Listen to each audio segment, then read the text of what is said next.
This is Gotham TV Podcast episode 127, our spoiler-filled discussion about the season finale of Gotham Season 4 at Dark Knight, episode 22, No Man's Land.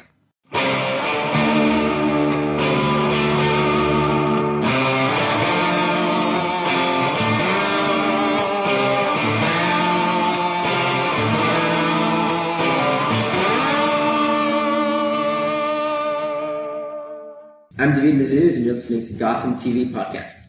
Hey, this is Drew Powell. I play Butch Gilzine on Gotham, and you are listening to Gotham TV Podcast. This is Robin Lloyd Taylor, and you are listening to Gotham TV Podcast. Welcome back, Gothamites. Welcome back, fellow detectives. We're here with our spoiler-filled discussion about No Man's Land, the season finale of Gotham Season 4, but not the series finale, which is awesome news. Absolutely. We have a Season 5. Yes, we do. Season 5 has landed. Yes, hashtag Renew Gotham TV Podcast has worked its magic, and we are been renewed as well. So we will be back with Gotham Season 5 when it comes in 2019. Yes, cannot wait, because if this last episode of Season 4 is anything to go by, even though it's possibly only going to be 13 episodes for Season 5, we are in for an absolute treat. Ladies and gentlemen, fellow Gothamites and fellow detectives, it will be a blast. We will really see how Bruce Wayne and Jim Gordon get that dustpan and brush to tidy up the remnants of what is left of Gotham following an explosive finale at No Man's Land. Yes, it's been a blast. It's explosive. Yes, that's absolutely our Gotham. They were totally trolling all the Gothamites, weren't they, with this episode? I think I put out on Twitter last week when a lot of the cast were saying goodbye after finishing the filming and coming up to the final episode, and I put out on Twitter, remember, everybody, Fox have seen this final episode, and if it goes the way I think it's going to go, we're getting a Season 5. I was right. I just want to say I was right for once in one of my predictions. Absolutely. Brilliant. But before we start, I am one of your hosts, John. If you didn't already know, if you are watching us on YouTube, then this may be a new experience. So yes, I am one of the hosts, John, of Gotham TV Podcast. But of course, if you are an audio guy and gal, then absolutely, you'll have heard us say that before. You probably will. And I am your other host, Derek, of Gotham TV Podcast, the longest running podcast about the TV show Gotham, confirmed for another season.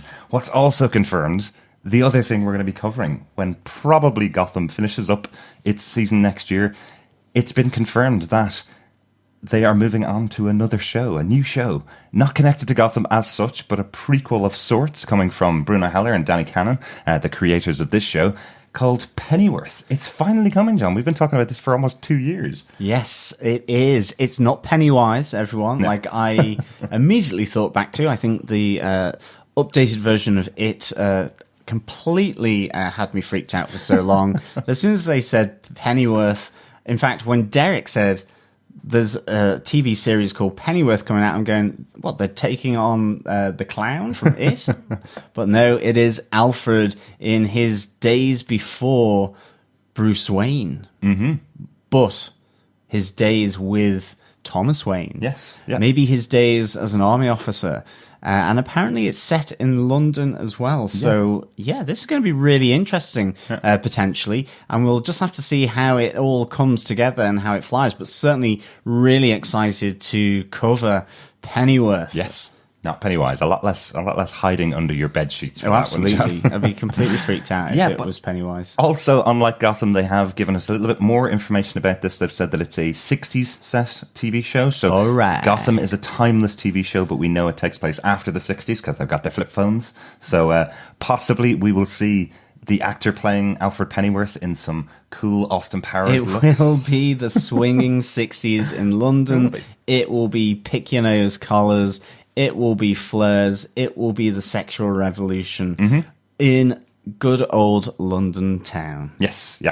But it has been confirmed as 10 episodes. So combined together, if the Gotham confirmation, or if Gotham eventually confirmed there's going to be 13 episodes combined together in 2019, we should be getting 23 full episodes of this DC universe within the Gotham world. So kind of looking forward to that. At least we're not missing out on quality content Exactly.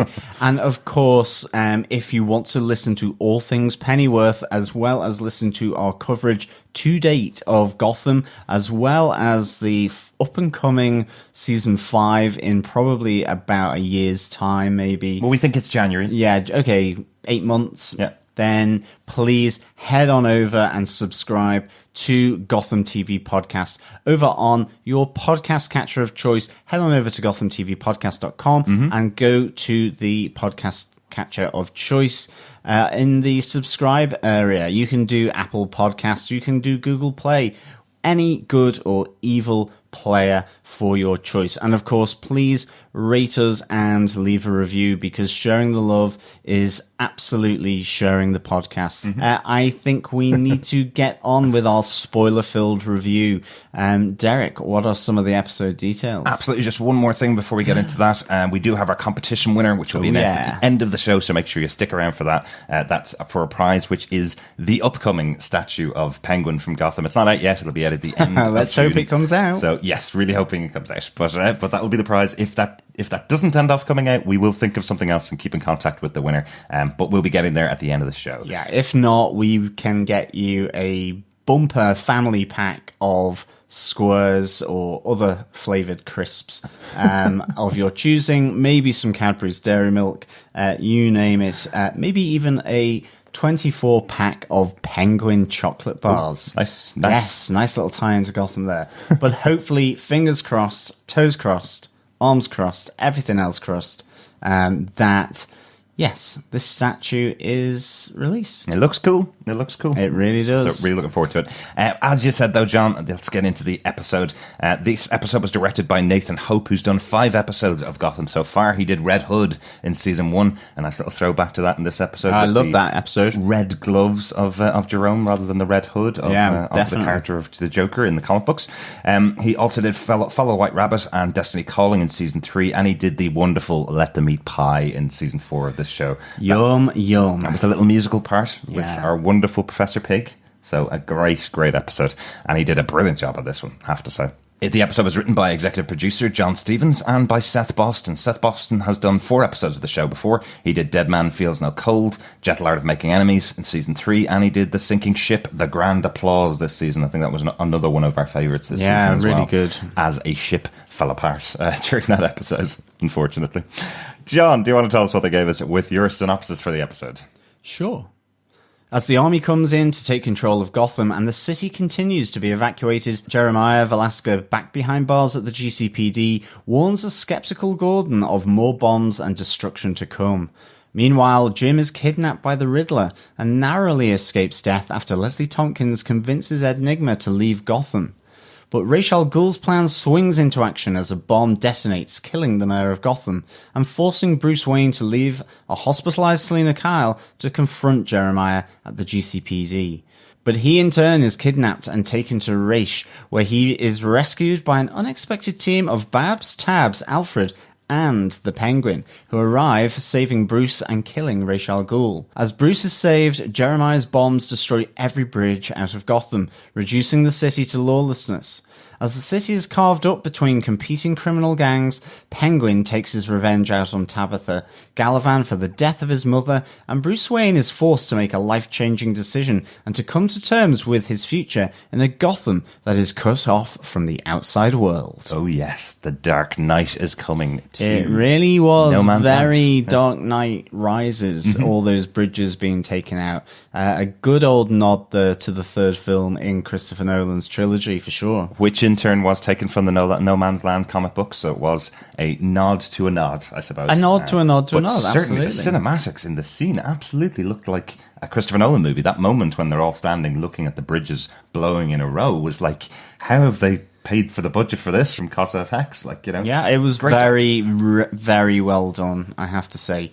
I think all of this season has had some really fantastic special effects, and it was good to see a good bit of explosive CGI being detonated by those guys who sit in front of a computer for long hours, putting all these effects together, because it really does add to the feel, to the mood, to the atmosphere of this show, and it's done really well for the TV budget that it has. Absolutely. Well, they have won an Emmy before, cause FX, who do the absolutely work for the show, so totally understandable. And if they don't go up for another Emmy for this episode, I'm shocked. I'm shocked. But let's get into our top 5 case notes as usual, John. We are going to kick it off with Raish and Jeremiah's plan for Gotham. Case note number 1. Yes, and here to begin with, we have Selina in hospital from Jeremiah's shot. And of course, she is potentially paralyzed here.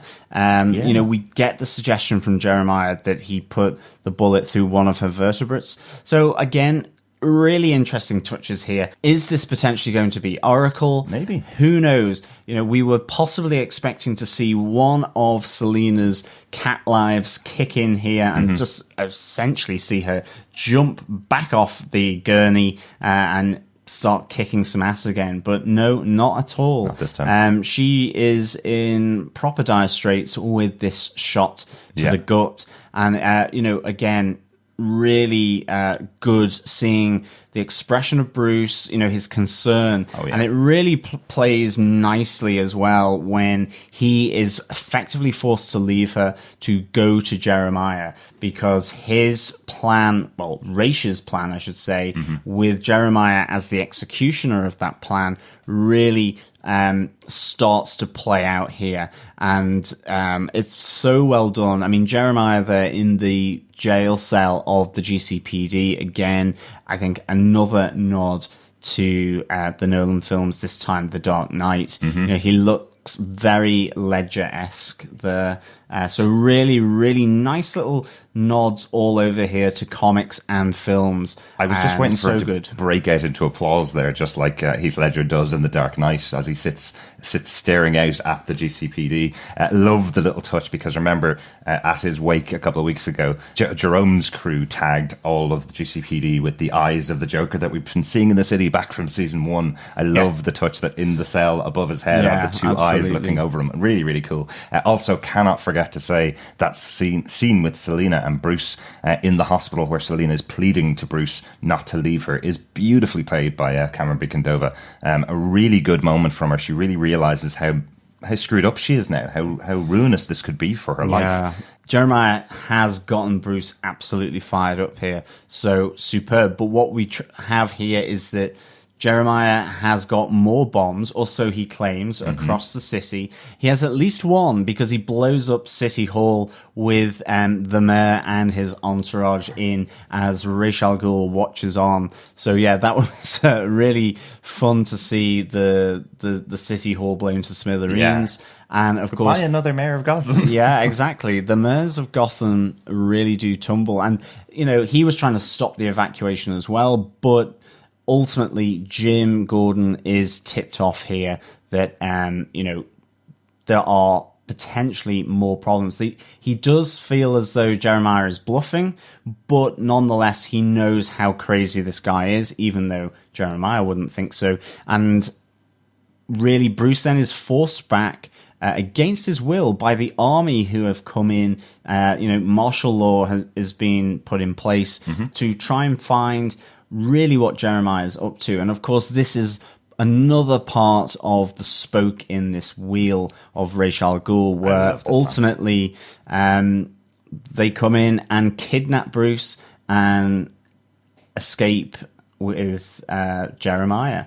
One thing I really thought, it was something that you'd said last week about Cameron Monaghan being inspired by Hannibal Lecter and Anthony Hopkins. It was really, really good to see this scene, because you really got that sense where he's strapped in to the trolley. I was literally expecting there to be a hockey mask behind, on his face as the camera pans round from behind. But no, but nonetheless, the voice, the intonation, the delivery was very Hannibal the Cannibal. Absolutely, I loved that the army leader that's in the GCPD is going, "Have you got him prepared like I wanted to?" I was expecting the other guy in the army to go, "Yes, exactly like Hannibal Lecter in Silence of the Lambs." It's writ large here, and totally rightly so. It's a great moment for Jeremiah in this scene. Really, really enjoyed it.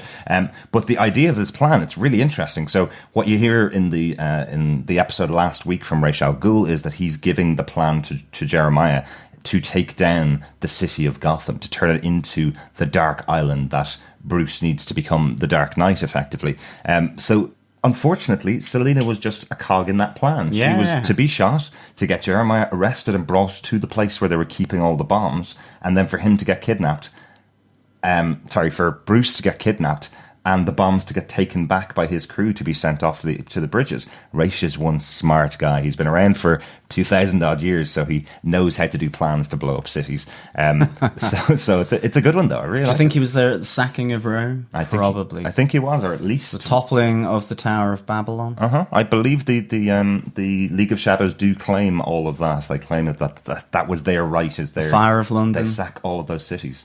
And I do believe you're quoting directly from Batman Begins right there, George. Maybe. Who knows? But yeah, really good to see this plan revealed. You know, that effectively creating Bruce's Dark Island, where he's going to be trapped on, or not necessarily trapped as it transpires, but ultimately where he decides to stay.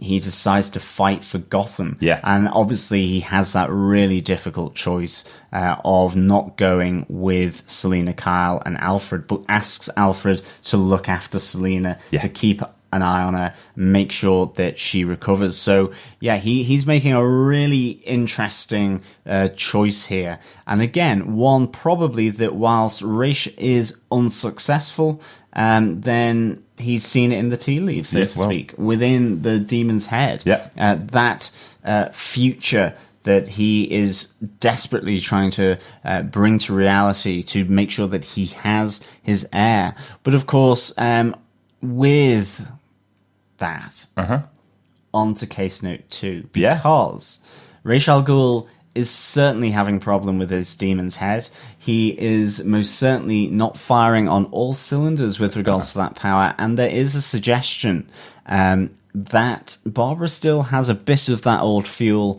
left within her. She's Case certainly note got a 2, fire. Barbara is offered eternity by Ra's. He was absolutely lying to Barbara. Some of the demon's head is still within her. He hasn't managed to capture all of it. And the lady in the picture was not a whore, but someone who he absolutely cared for, wanted her to stand with him for the rest of eternity.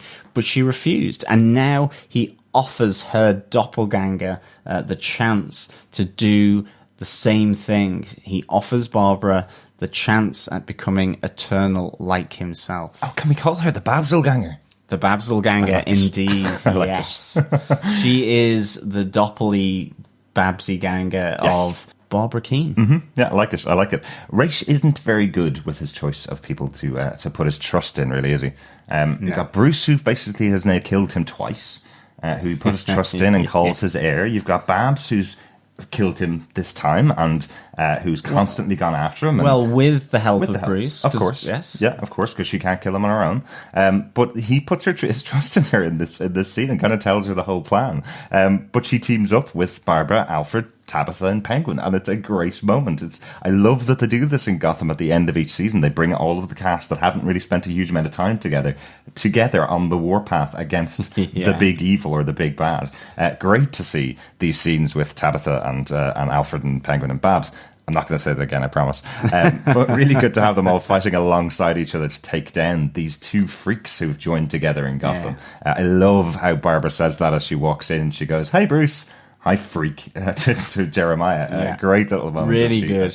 Great little team up as well. It's just that unusual one. I love the fact that, obviously with Babs and Tabs isn't unusual. Alfred is there, but then the Penguin is kind of, well, who do I get to kill? I want a bit of the action. Absolutely. Please, can I get involved in this this circus because I really want to go off killing. And of course, the thing that I love so much about Robin Lord Taylor's portrayal of Penguin is that he really gets that limp so well in the walk, to the extent where, you know, he's wielding this massive machine gun and he just looks so disjointed, uncoordinated. A real delight to behold, to see the Penguin here really coming back with his murderous instinct, which is just basically to fire off a machine gun wildly, but he certainly takes out a few of those League of Assassins. He is good with that gun. He really is. He really is. And he does get a good shot in on Jeremiah, and he's the one that saves Tabitha from being killed by Jeremiah. Probably saving it for later, I think, as we'll talk about it. There is motive behind that save, absolutely. It does look like a fluke, like a chance shot, but I suspect he really was there to make sure that she survived. That would have sucked if his plan had failed because Jeremiah had killed her just then.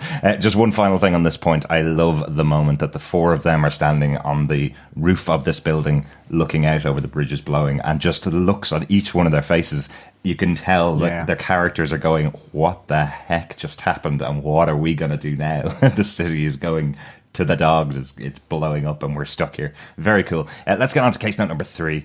The end of Riddlekins?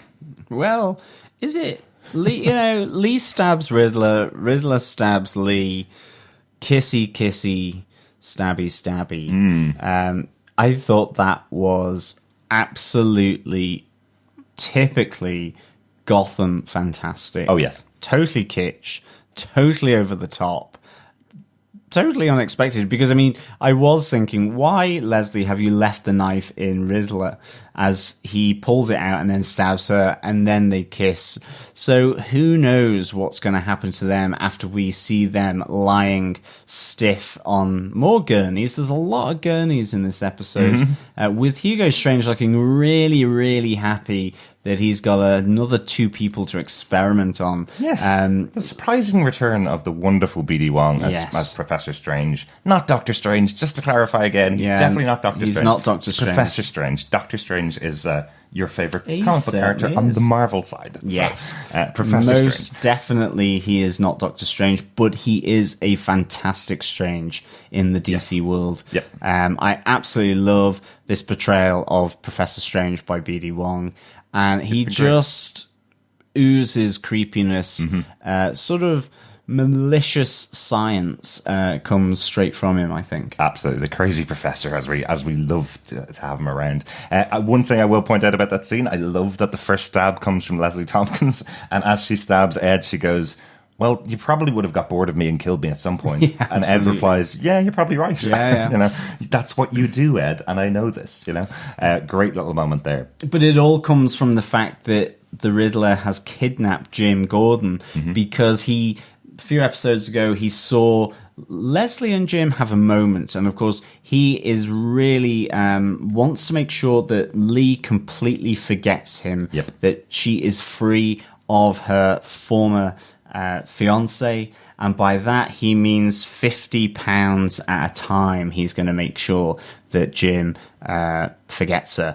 I just couldn't imagine anything worse, being effectively toasted sandwiched between a pneumatic press and a really hard surface. That's great. And yeah, I also learnt that £450 is about the time when your ribs will start to break, if you're a healthy, fit person. You see, medical doctor Leslie Tompkins, she knows all of these facts. She knows so much. Really cool. I also like the fact that Ed is saying, and the last people that were tested that were tested this on all died. So the last time this was used, the thing that I'm using on you, they all died because they don't know how to do it. One little thing that I want to say as well, I like that when he gets the offer from Leslie, Ed leaves, gives Jim the button, but the button is to control the thing crushing him. I was watching it going, little help? Can somebody help me actually get out of this thing? If he pushes that button, it'll only crush him further. So I thought it was one of those things that you used to see in the Batman 66 show where the episode ends with they have 30 seconds to get out, what's going to happen? And then you just see Jim kind of getting out a couple of minutes later and meeting Leslie Tompkins. But I don't know how he did. Well, did he slide out? Is that the way it would be? No, I would say the controls both raise it and lower it. But so you genuinely I'm sure. see Jim looking at the big red button going, what am I supposed to do? But that's the failsafe. That's to release it. Oh, maybe. I would say Maybe. that's the emergency stop / release. I would say. Hopefully not the emergency crush button. Yeah. But certainly he escapes a little thinner than he was when he started. On the basis that Leslie is leaving Gotham. She's done everything she wants to do or has to do in the Narrows. She has spread the stolen cash around. She has made sure that they are free from typhoid and syphilis, all this kind of stuff. And Maybe. she has led them to a point where they can now fend for themselves and lead, a leader from someone amongst them. And she promises the Riddler that she doesn't want Jim at all. And I think ultimately the interesting thing when it comes to Lee stabbing the Riddler is that both the Riddler or Enigma and Jim Gordon have always tried to say who she is. And the really great line from Lee Tompkins here is, "Who are you to tell me who I am?" Really, really good. So because she is a very strong female character here. And I really like that. Even to the point where she knows exactly what Ed is going to do. He potentially would kill her because either he gets way too suspicious of her, it winds up in his head, or he just ultimately gets bored of her and wants to move on. There aren't enough riddles. I love that he admits that really she's good. right as well. Like he says, yeah, you're probably right. That's probably exactly what would happen. Jim does escape a little bit thinner, but now that he's a Hollywood husband, then probably will use any type of diet, even if it's being in a big crushing machine. I could do with a bit of that, actually. I love that phone call that he makes to Bullock to say that he's free after this little detour from the main storyline, but a necessary one for the characters. He has that call with Harvey Bullock and he's like, "Where are you? Where have you been?" And Jim goes, "It's a long story. You don't even need to talk about it." It's fine. I love that moment where Ed comes to kidnap Jim and he's doing his riddle and Jim is just like, "It's sleep, Ed, it's sleep." And he's like, this tranquilizer dart goes to the neck and he's like, "It's rude to interrupt." That's so funny. So good. I love those moments of comedy that you get from Gotham. It is a nice balance to, crazily insane Jeremiah or, some of the more uber violent aspects of this. I like the diversity of all of that within Gotham. And I think these little snippets of humor really do add to just that general feeling of pure and utter chaos in Gotham. Absolutely. And that's why we love Gotham, because it has these interesting, funny moments along with the crazy moments. Can we get on to point 4, speaking of crazy moments? Definitely. This is my least favourite and probably my favourite moment. One of my favourite moments in the episode. Penguin's revenge. Was this a shock, John? Big shock. Yeah. But so good because it really hammers back home to all the audience, to everyone, that Penguin is a master planner. I mean, we talk about Jeremiah, him being calculated and precise. This is precision revenge, if there ever was anything. And, going back to something from season 2, really nice to look back in Gotham in this final episode of season 4. And just the cold calculation of Oswald Cobblepot.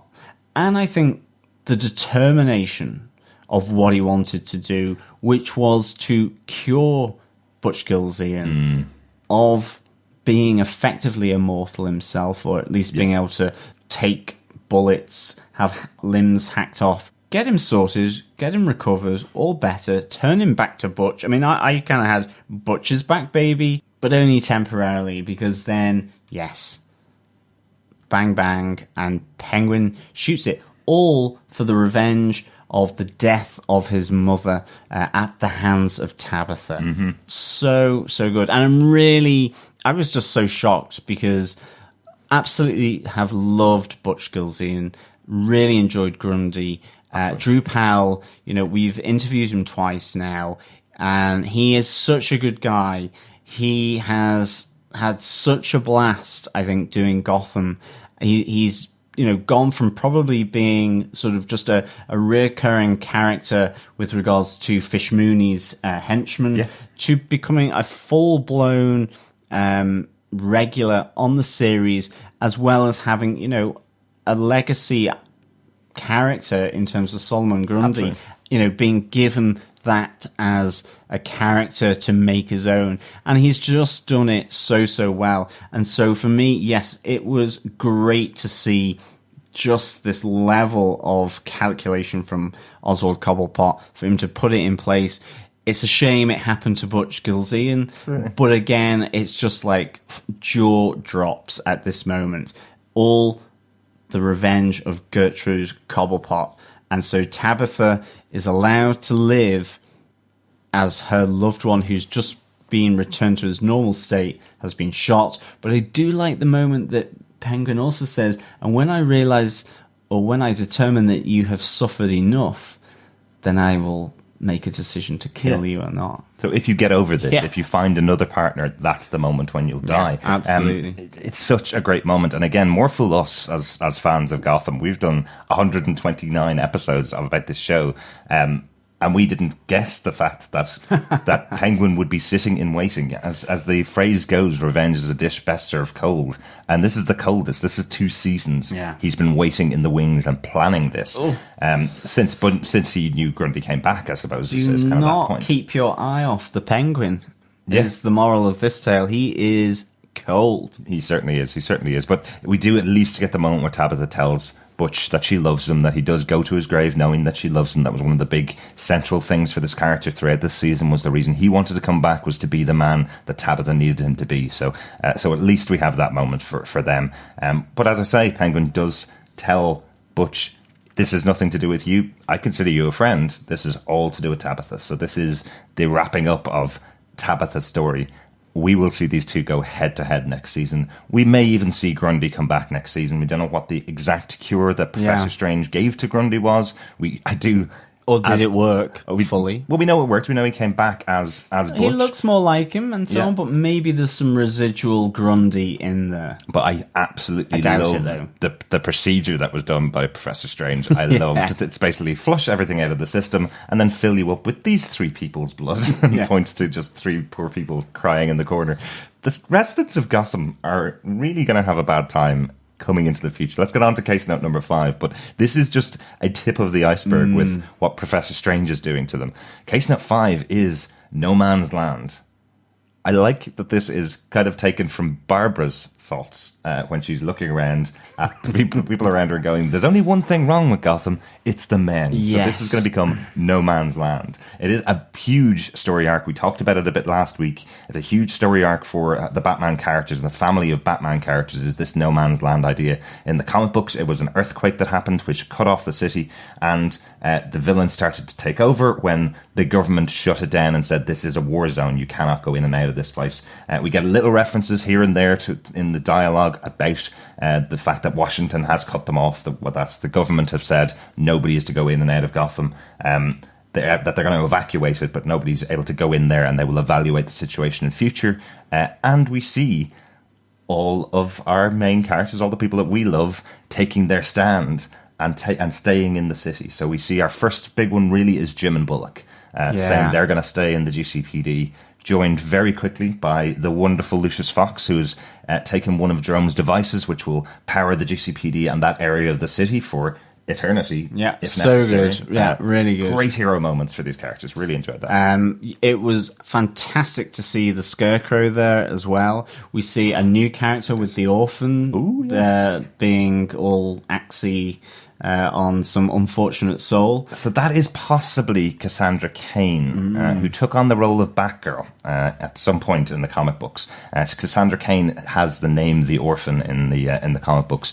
People have been speculating that that's who it is. I'm not too sure that a person that becomes the Batgirl will be first seen hacking someone to bits Yeah. in this room. It is You never know. It is the creepiest Saw-like moment that we've seen in Gotham so far, as the mother walks in with the mask on, and we see this kid on the ground killing someone. You see a dead body, another dead body, a woman who's skewered as she's walking through the scene. This seems like much more of a villain character than I would have been expecting by this particular description of the character, but really interesting. There was an interview with John Stevens, the executive producer, the guy who co-wrote this episode, saying the villains that he was expecting to see next season, and I was kind of going, oh, this is kind of a wish list. They haven't really started writing the episodes yet. He was saying these are coming up tonight on Gotham, so we're going to be playing them off next season. We see some dolls in the room around them. That's possibly a little nod to the ventriloquist, who we think is coming up. Hopefully played by Andrew Sellon, who played Mr. Penn.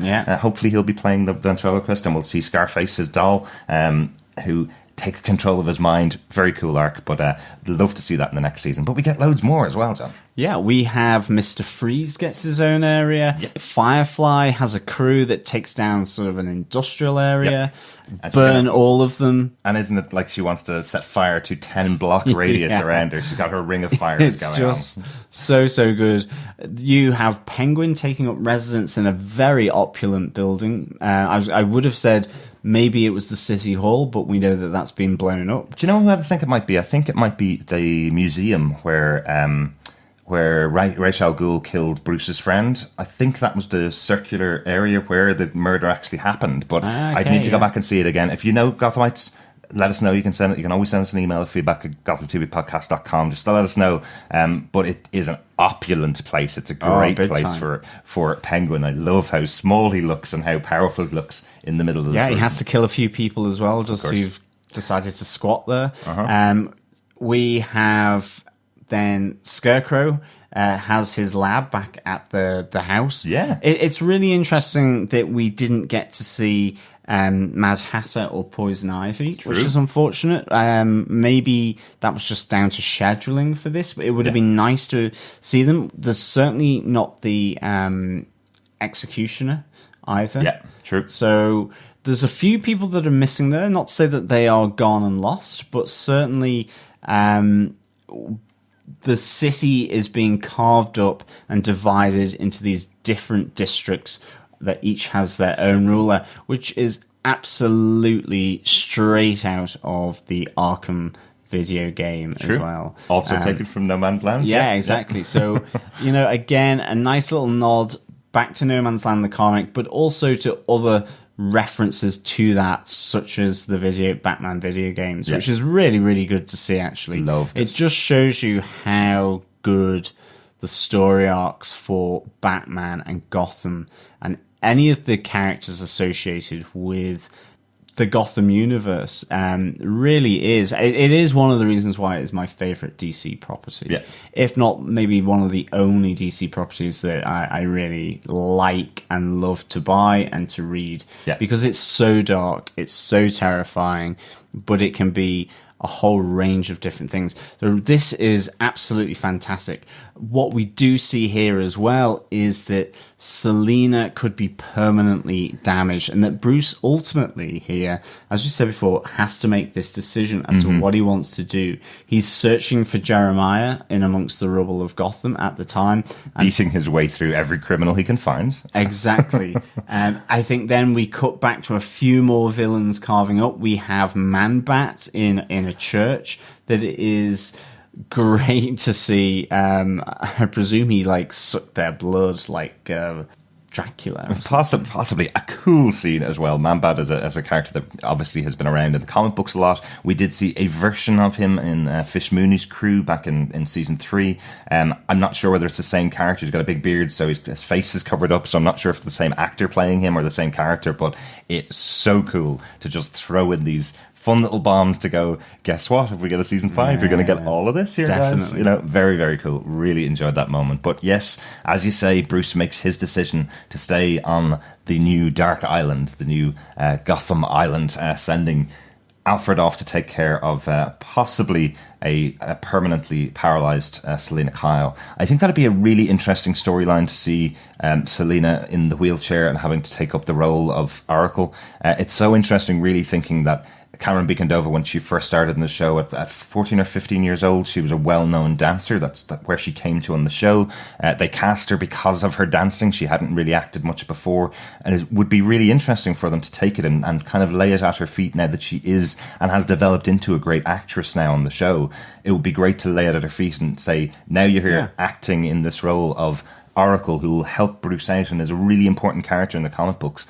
While it would be awful not to see Catwoman, potentially we could see the character by the end of next season coming back as the Catwoman character. But I would love to see them give something really meaty to Selena Kyle being able to play this role as the support for Alfred and Bruce. That'd be quite cool. That's a really good idea, actually. Even if she's just outside of the city and controlling the communications to Bruce inside the city, something like that. I like that idea. I mean, I have to say, I would like to see Selena Kyle be Selena Kyle, be, proto young Catwoman. So they may not actually do it, but I think if they were to possibly go down that route, that idea I think would be really very cool to do. You can have that one for free, Gotham TV writers.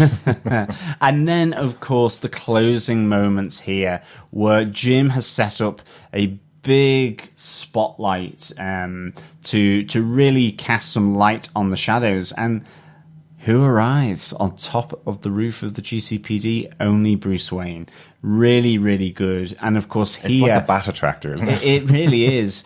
It could be Mothman, of course, as well. But here we see the two of them coming together with a plan to work together as well, to go one block at a time to really save this city of Gotham. It's a really nice choice, because here laid out is, Bruce looking at his future. He has had notions of this from Ra's al Ghul, that he will become this Dark Knight, but as he says, he knows how to control his darkness. And so this is a really big moment for Bruce Wayne here, in terms of moving towards not being Man-Bat, but Batman. Exactly. Also, can I just say, what a great choice of the writers for this episode to make this moment matter. It's 4 seasons in, and do you remember, John, the first time we saw the trailer for the pilot episode of Gotham? It was left with that resounding moment of, there will be light, Bruce, there will be light. And you have Jim Gordon now standing on the roof, Bruce recounting that moment where they met each other in the alley for the first time. And what does Jim say to him? There is light. Yes. This is now the point where they've reached. If the series ended on season 4, episode 22, this would have been the final moment of Gotham, leading them into the future of Batman. And it's a great note to leave it on. Definitely. But as I said at the start of the podcast, I think they were totally trolling all of us fans to make us go out in the streets and set fire to things if they didn't come back and have these storylines that are going to be coming up in season 5. Great job for this episode. Yeah. Really superb final moments. This chaotic, lawless Gotham with the glimmer of light. Exactly. And hope. For sure. Great job. John, we normally do our Gotham moment of the week and our Gotham character of the week here. I'm going to call my moment of the week is, sadly, the death of Butch Gilzean. There's so many great moments in this episode. It's very hard to pick just one moment that is my moment of the week, but the death of Butch Gilzean was shocking, surprising, and we should have seen it coming with Penguin. Yeah. But we wanted our Butch Gilzean back. We've been praying for him to come back, to get more lines, to have his big moment in the show where he finally gets to say to Tabitha, I love you, and gets it reciprocated from her. He gets that moment and then taken out by a gunshot. That's my moment of the week. I think it's mine as well, but I do have another 2 to throw in. All right. Exactly. As always, I have 3 moments of the week. I absolutely loved when Ra's al Ghul was stabbed at the hands of Bruce. I thought that effect, the sort of breaking china effect on his skin, like porcelain cracking, and then him just turning to dust. So good. You do really, in the end, feel sorry for Ra's al Ghul. How many times does he have to be turned into carpet dust? Exactly. Only to be hoovered up at some point by some unsuspecting cleaner. He's just dust, not dust. Dust, not dust. Dust, skeleton. part of Ra's al Ghul. Zombie dust. Whatever. Really, really enjoyed that. A nice touch as well. I think they're going to avoid the storyline in Gotham where Bruce goes off and trains with the League of Shadows. He has done some training with them. Yeah. We had a little bit of in the past, but what they've slightly converted this into is Ra's is the reason that Bruce becomes the Dark Knight, becomes Batman, even though they're not going to use that word. The reason why he becomes the Dark Knight is because Ra's pushes him into it. Ra's is pushing him down this path. So he does have a central hand in forming him as Batman, but he may not necessarily be the one that he trained with to become. No, absolutely. Which is a nice touch. I think it would be a little bit, I don't know, it'd be a little bit Arrow-like or something if they sent him off to an island to train for 4 seasons and he was away from all the rest of Gotham. With a really weird haircut. With a really weird wig, yes. That would not be a fun way to treat Gotham. John. And just quickly, the other one is definitely the bridges blowing up. I absolutely enjoyed that. Really epic. And all the villains getting their little cameo as the districts of villainous Dark Island Gotham are sort of being set out to the audience. So that was really good, for sure. In terms of character of the week, it has to be, for me, Butch Gilzean as well. I really enjoyed this character, and I can't believe that potentially he won't be there for season 5. So I really have to give a shout out to Butch Gilzean. And I think because normally we would take more of a cameo role, a minor character, I would really go with the Orphan. It was great seeing that scary loft with dolls, cribs, as this young kid with a very scary mask is hacking up some poor unfortunate, as even scarier mother turns up to just make sure that they're hacking up that body in the right way. Yeah. So maybe we've misinterpreted orphan, because if that's her mother turning up, pretty unlikely it's an orphan. But hey, that's what John Stevens said. So we'll go with him. They really looked like something out of The Purge, didn't they? Maybe that's it. Maybe The Purge is coming to the DC universe. It is a little purgy what happens in this episode of Gotham with No Man's Land. It certainly is. Yeah. From minor characters, as we usually do on our Gotham character of the week, to our major characters. My Gotham characters of the week are Bruce Wayne and Jim Gordon. This moment at the end of this episode of Gotham is as iconic as Bruce standing with his first set of pads, I guess, to cover his face and his mask. That moment that we saw last season, this one's just as iconic, having the two of them standing over what will be the bat signal in future. Just absolutely great and lovely moments. But everybody had a great moment in this episode. John, with that said, how would you rate this episode? How many lightness out of the darkness would you give this? How many bombs? Yeah, I hear you ask. I would give this 5 twin obsessions out of 5. I think, credit absolutely where credit is due. This was just a really exciting, dark, funny turn of events in Gotham. Yeah. Again, just so much going on, so much of the cast involved. The big revenge from Penguin towards Tabitha completely, for me, almost overtook everything else. It was such a small part, but you realize the sincerity of what Penguin has done, because this grudge goes back so long in the season. So for me, that is absolutely fantastic in an episode that brings you most of the cameos of all the villains that have been there in Gotham. You have some spectacular moments with Ra's al Ghul and Jeremiah as their plan begins to play out. All those explosions, the city hall, the bridges. You have an absolutely defining moment, and David Mazouz absolutely nails it as Bruce Wayne coming onto the GCPD roof as Jim has lit the beacon that will in future become the bat signal. So good. Absolutely. The pain that Bruce Wayne has in terms of being forced to confront Jeremiah as Selina is hospitalized, the pain of him having to make that choice between Selina and Gotham, really so good. Enigma, Leslie Tompkins, all just interwoven really nicely, written so well, and delivered. I absolutely could not consider there being no season 5 ultimately after this. It really just said, you have to give us season 5. Yeah. This needs to be finished as, and bookended as a start and a finish with regards to what the producers, the creators, the showrunner, the directors, the script writers, the actors, that, what they want to do. Yeah. I really hope Butch Gilzean gets to find his way back to Murder Slaughter Swamp. Well, absolutely, back to Gotham. It would be great to see him back there. I did also think that my theory that Killer Croc inhabits the sewers, that he may have just popped out for the sheer fun of it, because everything was going so crazily bad.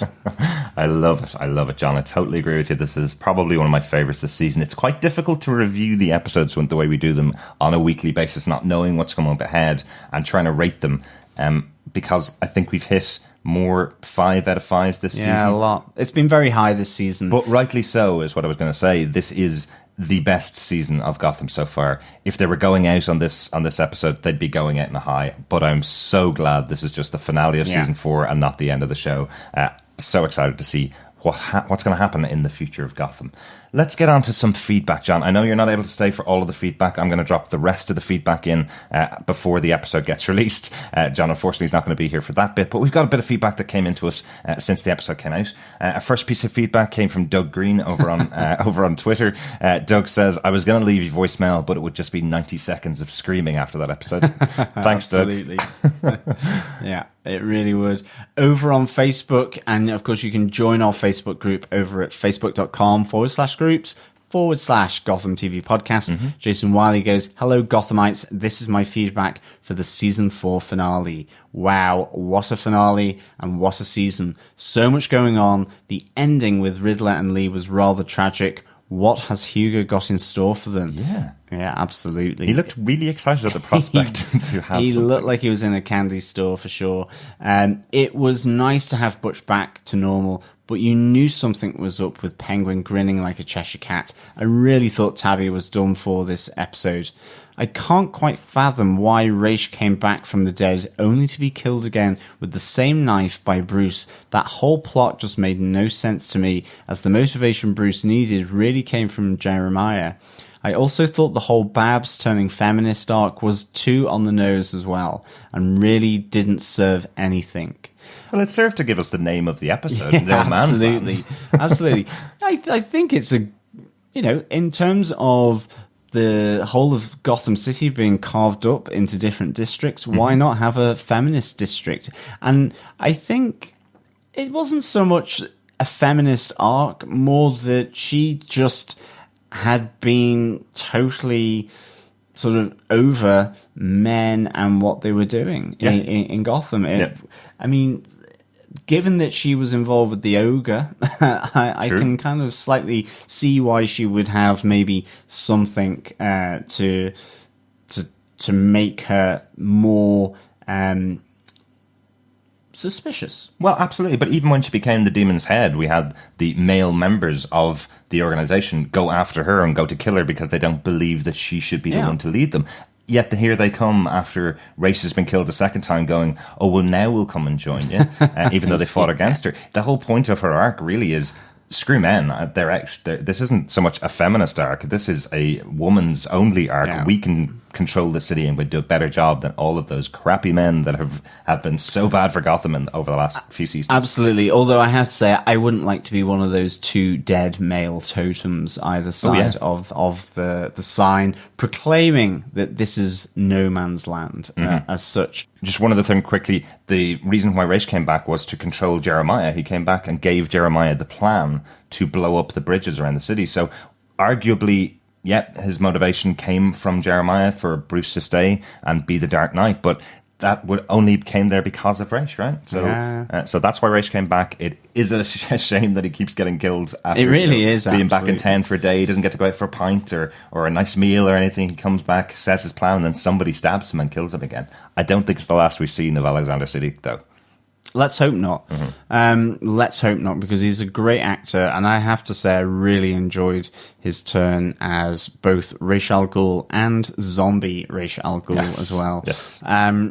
Jason goes on, I did love the brief introductions we got to the masked mother and orphan, as well as the man-bat creature. Also loved the fully realized Scarecrow with his hat, and seeing brief shots of Freeze and Firefly claiming their turf. Oh, yes. When Bruce looked up towards the light and him meeting Jim on the rooftop was a scene we've all been waiting for. Jim giving people a beacon of hope and Bruce facing his destiny. It's going to be agonizing waiting until 2019 for the final season, but let's hope they use the time well to give us a satisfying conclusion to this amazing show. Absolutely, Jason. I think you've put that in a perfect set of sentences.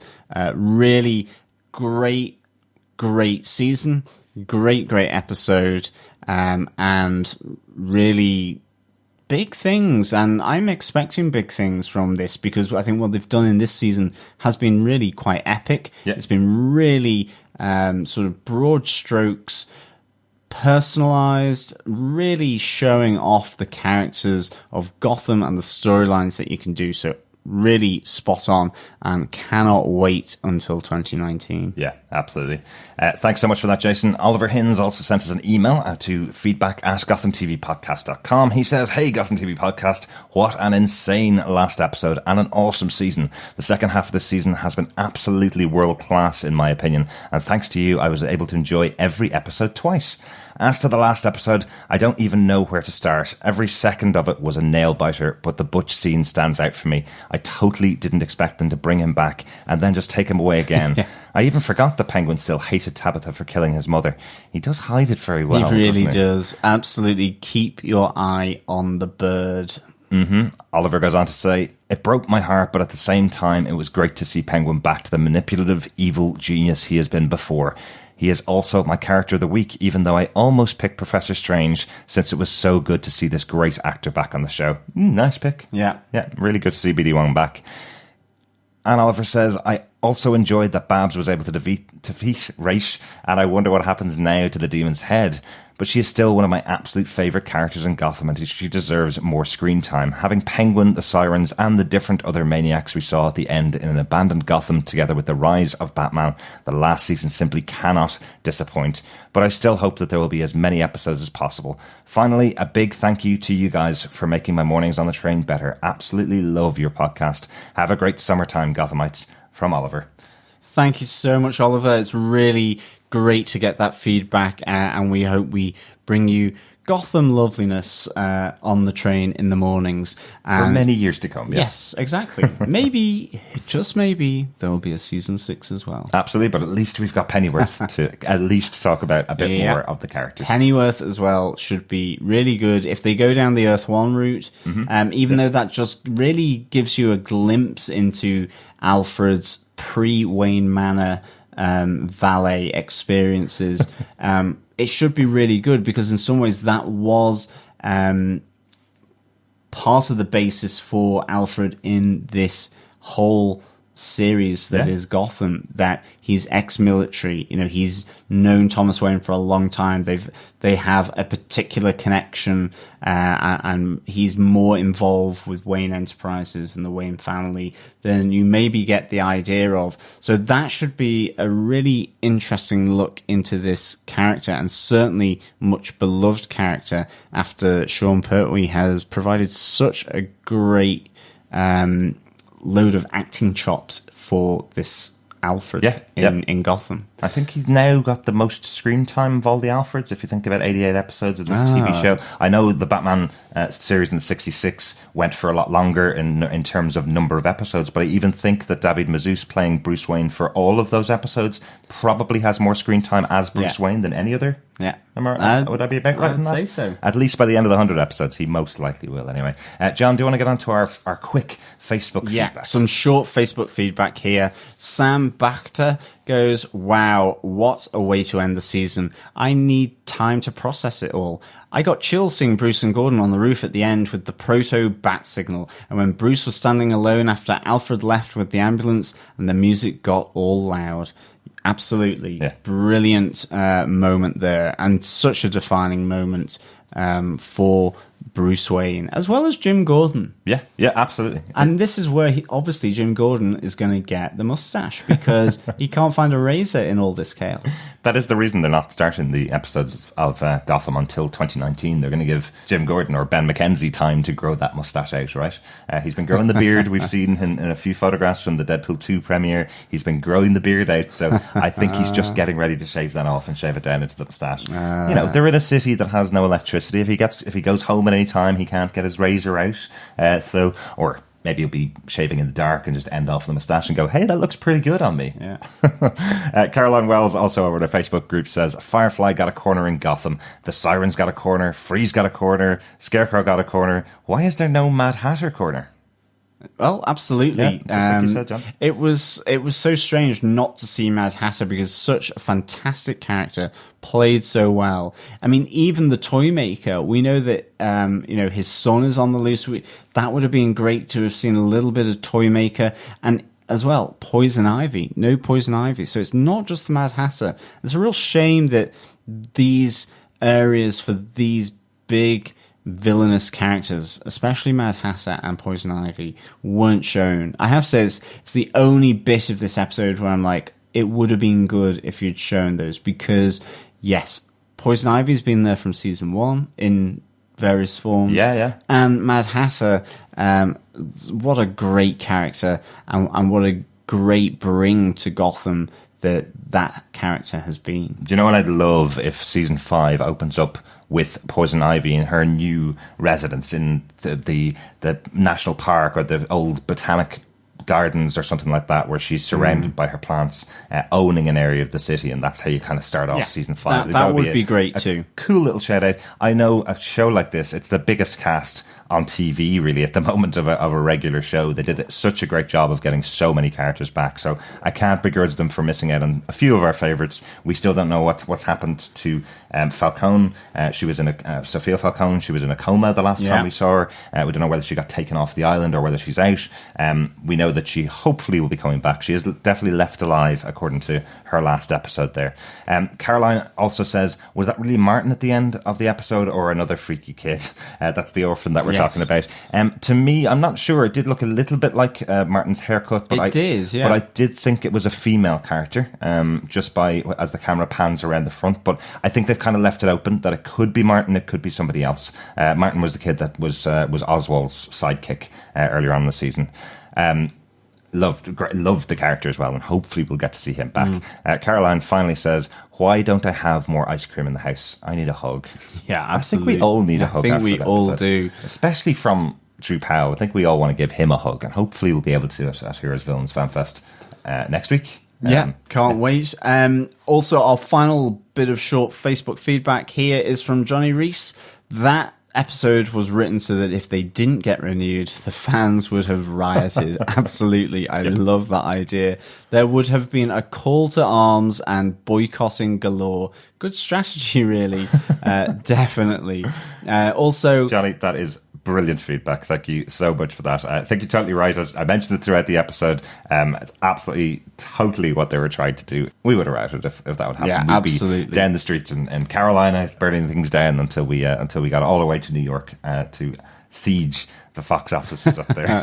Thank you, Johnny, for that feedback. Just a couple of shout outs because we're at the last episode of episode 22 of the 4th season of Gotham. A couple of shout outs. Quick shout out to Supercell 320, aka Sam Legit. He does reviews over on YouTube for Gotham at the JVS channel. Go check them out.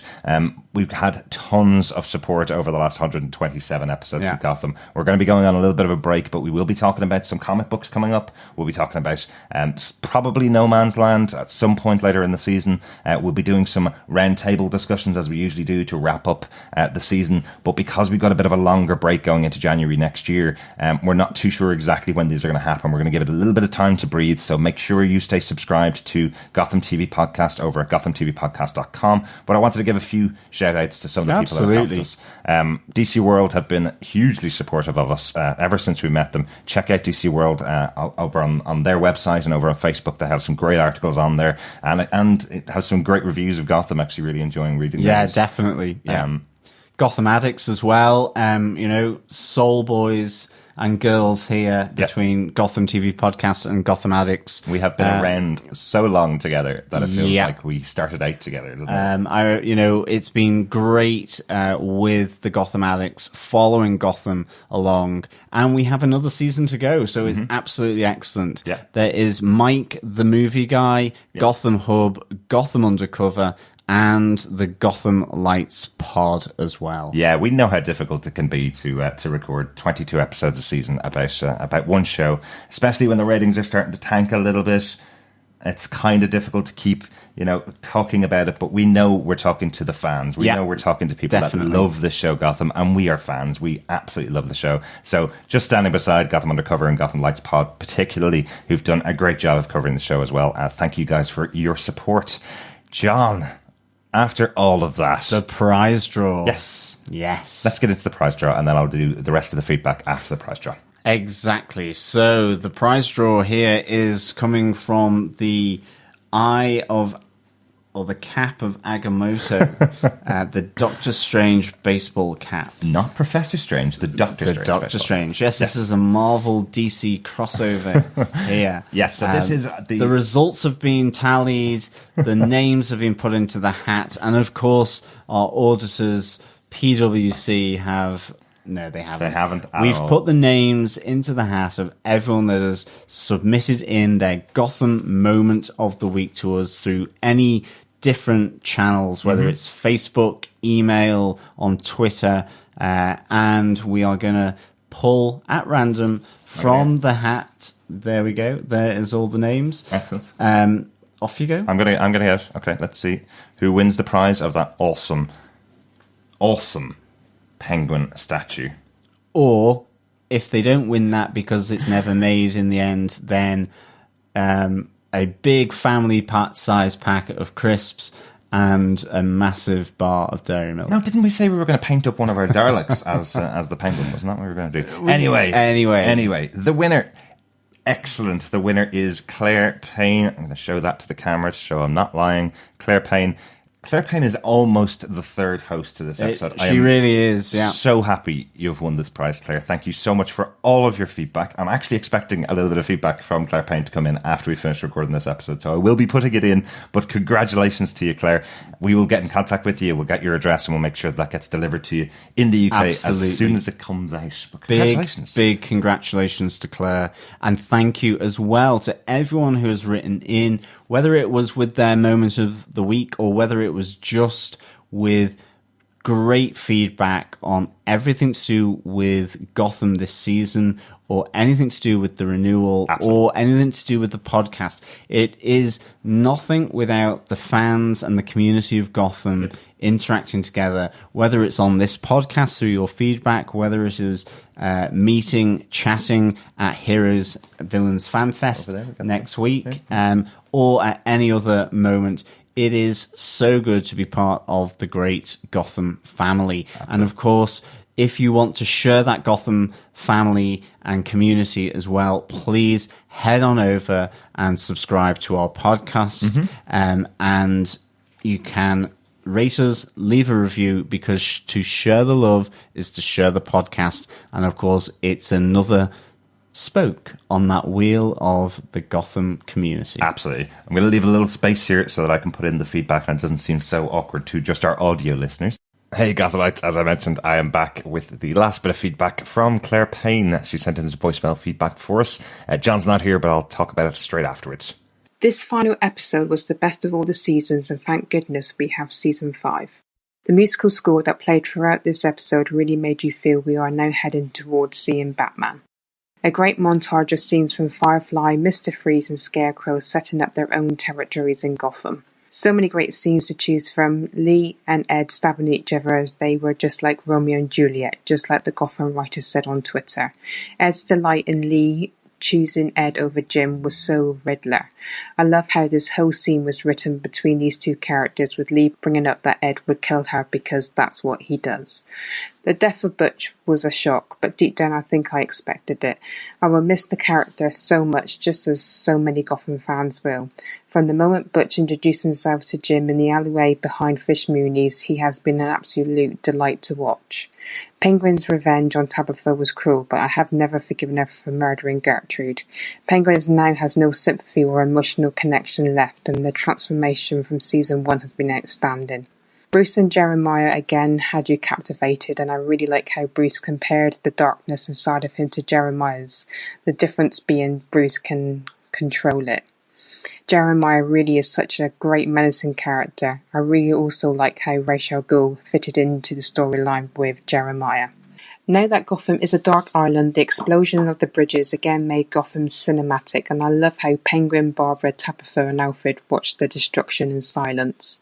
Character of the week is Hugo Strange, always great to have him back. Interesting way of curing Grundy back into Butch, and now I loved his delight of having the bodies of Ed and Lee to work on. Barbara impressed me in this episode, and I loved her conclusion after hearing about Butch's death that the core problem in Gotham is men. The sign she put outside, Siren's Turf, no men, was hilarious. Alfred leaving with Selina, as Alfred understood that Bruce needed to stay, was emotional, as he promised he would come back and find Bruce. One of my favourite lines from this episode is Alfred to Bullock, "Can you tell this Ponce to let us go, please?" I also really like how Jim believes there are still good people in Gotham. Bruce now knowing he needs to be a dark knight of Gotham, and the ending of Jim telling Bruce, even in darkness, let there be light. Season 4 of Gotham has been amazing, and every single episode has delivered on writing, direction, cast, characters. I did manage to choose a few of my favourite episodes. Stop Hitting Yourself, Let Them Eat Pie, The Sinking Ship, The Grand Applause, That's Entertainment, Mandatory Brunch Meeting. And of course, the season finale, No Man's Land. Every single character for me has delivered in their storyline. The Riddler from becoming smart again, and his relationship with Lee. It's impossible really for me to kind of just pick who I've really, really loved and I think has been outstanding. As a cast as a whole, it's been sensational. Many thanks for all the great podcasts for this season. I am very happy you got renewed as well. See you at Heroes and Villains FanFest London. Claire. Thanks so much for your feedback, Claire. Our competition winner, Claire. Thanks so much for that. Yes, some really good points in there. The brutal Romeo and Juliet death scene of Enigma and Lee. Yeah, really good. A really good moment. A nice shout out there from the Gotham writers. They obviously knew what they were doing. It did feel exactly like the stage play of Romeo and Juliet as they fall to the ground after their kiss. Penguin's transformation from season 1. Robin Lord Taylor kills this show. He's so good in this role of Penguin. He's done such a great job right from that opening episode. You can see why his character has been so central over the years and had so many big stories. Really, really enjoyed it. Seeing Professor Strange back, I can see he's your character of the week. He definitely fit the mold in any other episode as being a character that doesn't have a big role in the episode but really stands out in there. But everybody got so many great moments in here. It was so hard to choose, but totally agree with you. Your line from Alfred to Bullock, "Can you tell this Ponce to let us go, please?" I love that. I also love that moment where Alfred walks in looking at Jeremiah saying, "I should have just put a bullet in his head and saved everybody all the hassle." And then afterwards, not hearing that, Harvey walks in and goes, "Why didn't he just put a bullet in his head and save us all this trouble?" They're just on the same page, the two of those characters. Love it. As for your favourite episode of the season, I think you've nailed it. There's some great episodes in there. Some written by Seth Boston and some directed by Nathan Hope as well. So these guys have the pedigree. You can see why they were given the finale along with John Stevens to deliver the final episode of this season. Thanks, as always, for your feedback, Claire. Looking forward to seeing you over at Heroes Villains FanFest next week. Thanks so much for joining us over on YouTube. Really cool to see. Hopefully you guys getting to see us. If you see us at Heroes Villains FanFest in London next weekend at the end of May, come over and say hi. Absolutely. Come over and tell us that you hashtagged renewed Gotham TV podcast. It's going to be a bit of a celebration. We heard Corey Michael Smith and Robin Lord Taylor talking about the fact that the cast haven't actually been together. They've all been travelling quite a lot. And he's saying London is the next time that a major portion of the cast are going to get together, and it's going to be a party for them to celebrate the renewal. They all got their jobs for next year. Yeah, really, really good. Yeah, we'll be there at Heroes Villains Fan Fest, so please come on by, say hello if you see us, and of course, maybe there is a nice pub just down the way from the Olympia, so I'm sure you could always find us in there as well. Actually, yeah. And we could do a little Gotham TV podcast drinking session in the pub as well, just by Olympia. Any excuse for a Guinness. I love it. Thank you so much for joining us. We will be back next season, but we will be back in a little bit in the meantime as well. We don't know exactly what date we're coming back, but just make sure you stay subscribed so you hear all of our news. Follow us over on Twitter. We usually update with news and chats and retweets and all that kind of stuff over at Gotham TV Podcast on Twitter. Obviously, that's kind of our thing. Over on our other channel, over on Defenders TV Podcast, we have got another movie review coming up. We've got Deadpool 2. Deadpool number 2. We've seen it. Numero it's hilarious. deux. If you're an adult, really good, and like adult type jokes, it's hilarious. So good. Go watch it. Join us over on DefendersTVPodcast.com for that review. We've got our Avengers Infinity War review already up over there, and we'll be coming back with Luke Cage, the Netflix series. Will be our next series that we'll be covering over there. Yes, that is from June 22nd. June 22nd. That's it. With our Luke Cage season 2 coverage. Yeah.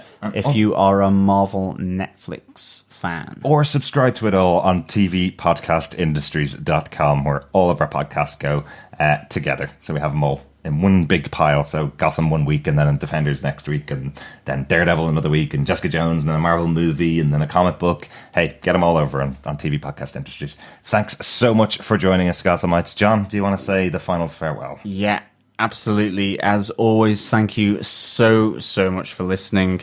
I'm off to no man's land. And then if I survive it and I either don't get burnt or frozen or shot by the penguin or taken and eaten by Man-Bat, or I meet a really, really dodgy looking little orphan, then I'll speak with you next time. Well, just make sure you don't go into the Sirens District anyway, John. Thanks so much. I can rock a dress. Bye.